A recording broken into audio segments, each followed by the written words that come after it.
আন্নিয়ংহাসি আমি ভিডিওগুলি শুধুমাত্র বিনোদনের জন্য বানানো হয়। এখানে কোনো কেপপ আইডলকে ছোট করা হয় না। তো প্লিজ কেউ এটাকে সিরিয়াসলি নিও না। তো চলো ভিডিওটা শুরু করা যাক। সত্যি তুমি আমার ছেলেরই মতন, কিন্তু এই কথাটা আমি মানতে পারলাম না বাবা। তুমি আমার ভুল বুঝো না। আচ্ছা আন্টি, বুঝতে পারছি। আমার আপন ভাবতে পারছেন না আপনি। এখনো ভাবছেন আমি আপনাদের দয়া করছি, তাই না? আর জ্বালাবো না আপনাদেরকে। কথাটা বলতে বলতে জাঙ্কুকের চোখ দিয়ে জল গড়িয়ে পড়লো।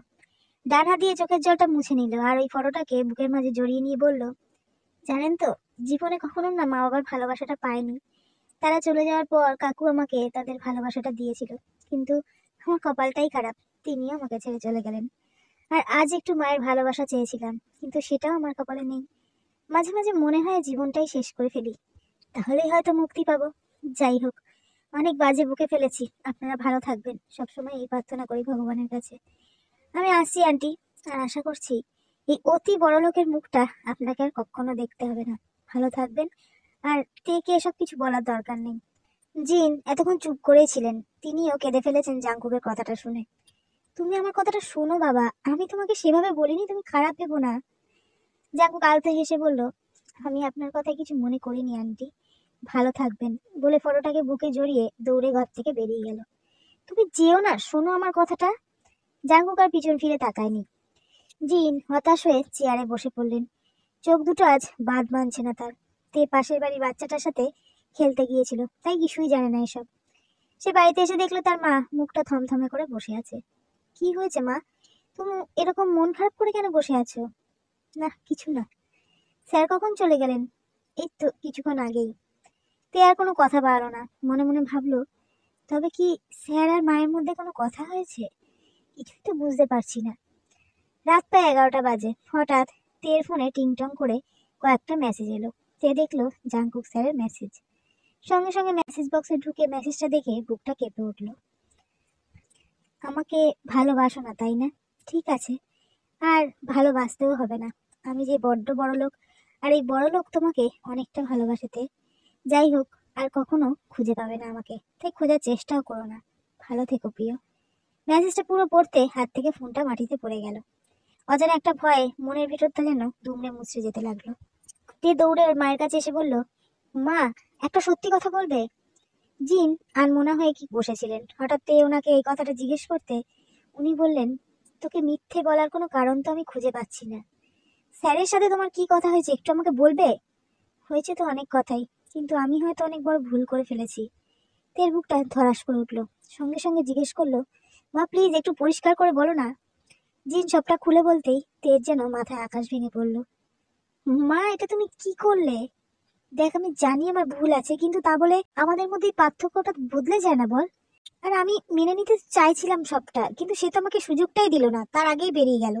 বিশ্বাস কর, আমার সত্যি অনেক খারাপ লাগছে। মা, ওনার যে আপনজন বলতে আর কেউ নেই। বড্ড ভালোবাসিস তো স্যারকে, তাই না? তে লজ্জায় আর ভয়ে বলল, জানি না। আমাকেও মিথ্যে কথা বলবি? হ্যাঁ হ্যাঁ, ভালোবাসি, অনেক ভালোবাসি আমি ওনাকে। তাহলে এতদিন তাকে দূরে কেন রেখেছিস? তে অন্যদিকে ঘুরে মিথ্যে একটা হাসার ভঙ্গি করে বলল, হয়েছে, আমরা গরিব আর উনি বড়লোক, এটাই তো মস্ত বড় দেয়াল মা। আমিও যে এই দেওয়ালেরই এক পাশে দাঁড়িয়ে আছি রে মা। আমারও যে হাত পা বাঁধা। এই ধনী গরিবের দেয়ালটা কবে যে ভাঙবে সেই অপেক্ষাতেই আছি। সব তো শেষ হয়েই গেছে মা, আর দেয়াল ভাঙলেই বা কি? অত চিন্তা করিস না, কিচ্ছু শেষ হয়নি। তো এভাবে হয়তো বিমান হয়েছে, সব পরে ঠিক হয়ে যাবে, তাই আর কিছু না বলে নিজের ঘরে চলে আসে।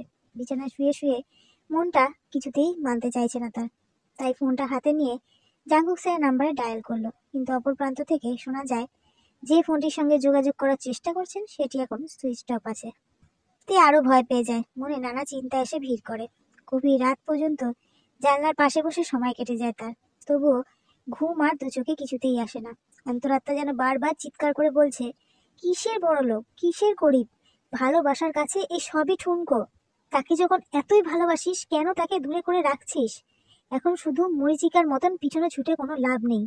সময় যখন তোর ছিল, তখন তুই ওকে সুযোগটা দিসনি, আর আজ সেই সুযোগের পেছনেই তোকে ছুটে বেড়াতে হচ্ছে। তোর এখন নিজেকে ধিক্কার দিতে ইচ্ছা হচ্ছে, কিন্তু এখন যে বড্ড বেশি দেরি হয়ে গেছে। একবার তোমার দেখা পাই প্রিয়, স্বীকার করব আমিও ভালোবাসি তোমায়, অনেকটা ভালোবাসি। ফোনে ওর প্রিয় একটা গান চালিয়ে দিয়ে দূর আকাশের পানে চেয়ে থাকলো তে। এইভাবেই কখন যেন রাতটা পেরিয়ে গেল। পরদিন সকালে তে তাড়াতাড়ি ঘুম থেকে উঠে কলেজে যাওয়ার জন্য রেডি হয়ে নেয়। তারপর কলেজ চলে যায়। ঢুকতেই জিমিন এসে তাকে জড়িয়ে ধরে। কিরে শয়তানি, ভুলেই গেছিস আমাকে তাই না? তে আনমনা হয়ে বলল, না রে জিমিন, ভুলবো কেন?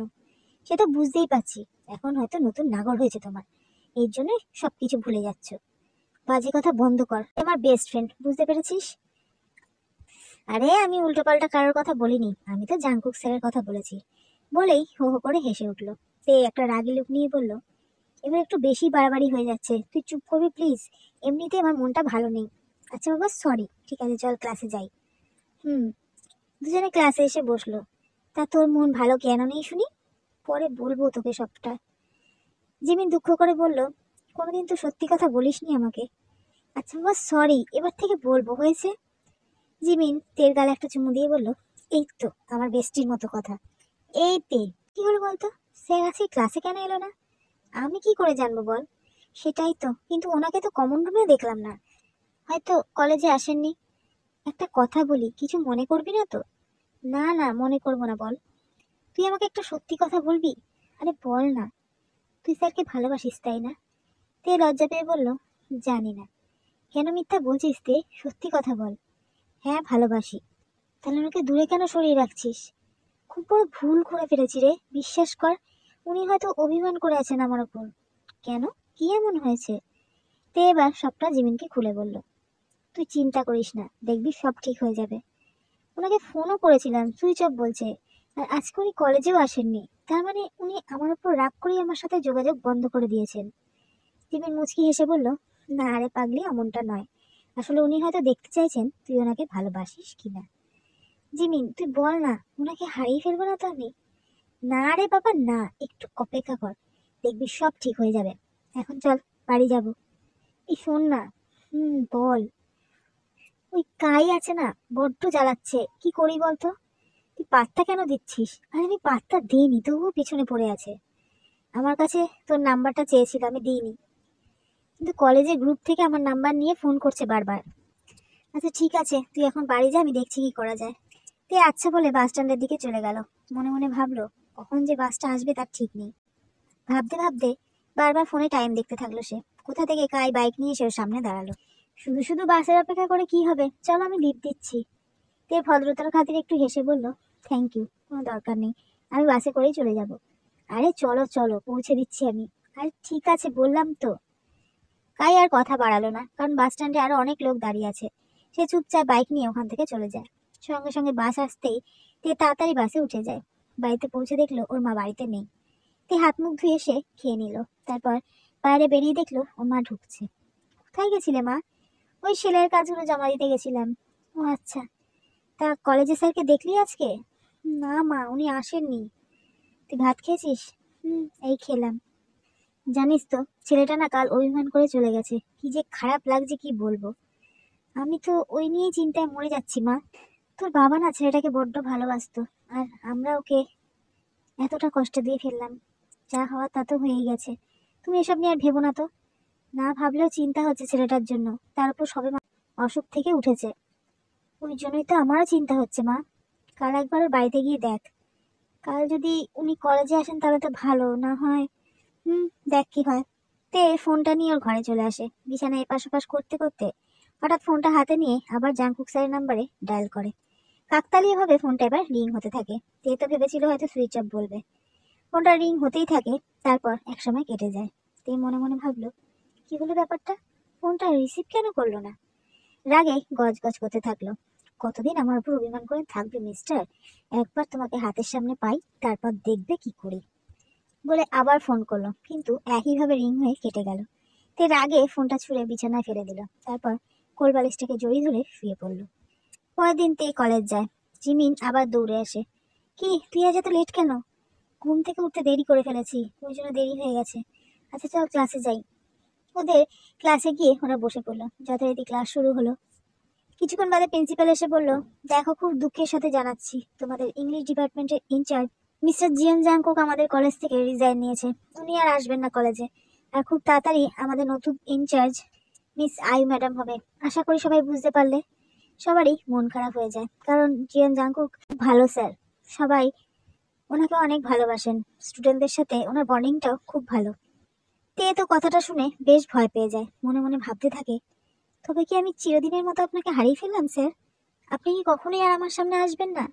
তে চোখ দিয়ে দুফোঁটা জল গড়িয়ে পড়ল। জিমিন অবস্থাটা বুঝে তে চোখের জল মুছিয়ে দিয়ে বলল, দেখ, তুই শুধু শুধুই কাঁদছিস কেন বলতো? পাশে কিন্তু সবাই আছে, দেখছে। আশপাশটা তাকিয়ে তে চুপ হয়ে যায়।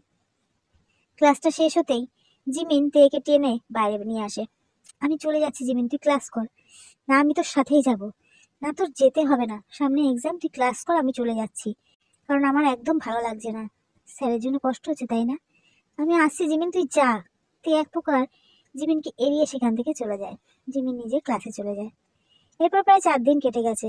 এর মধ্যে তে বারবার জাংকুককে ফোন করেছে, একদিন ওর বাড়িতেও গেছিল, কিন্তু গেটে তালা। সকালে কলেজে গিয়েও মন বসাতে পারলো না তে, তাই ব্যাগটা নিয়ে বাইরে বেরিয়ে এলো। তারপর কলেজের সামনে থেকে বাস ধরে সোজা জাংকুকের বাড়ির সামনে গেল। বাড়ির সামনে যেতেই তে দেখলো আজ গেট খোলা, তবে গেটে দিনু কাকা নেই, অন্য একটা ছেলে বসে আছে। তে সোজা তার কাছে গিয়ে জিজ্ঞাসা করলো, আচ্ছা জাংকুক স্যার আছে?